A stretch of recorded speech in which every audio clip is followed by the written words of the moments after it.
عرفتوا ليه كان مضحوك عليكم وعلى موضوع ما وراء الجليد؟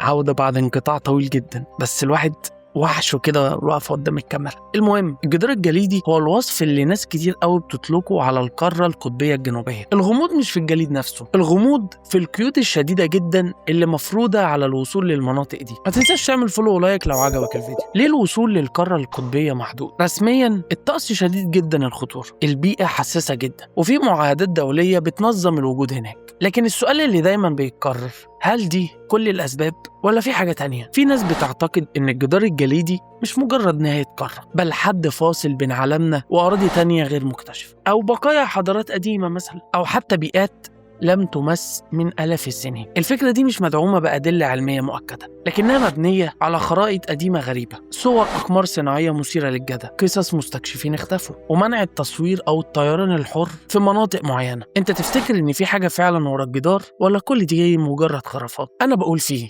أنت بتقول إيه؟ يمكن مفيش عالم سري خلف الجدار، ويمكن فيه، لكن الأكيد إن في جدار تاني أخطر بكتير، وهو الجدار اللي اتحط قدام فضول الناس. والتاريخ دايما بيقول أكتر الأسرار خطورة هي اللي محدش سأل عنها كفاية. سلام.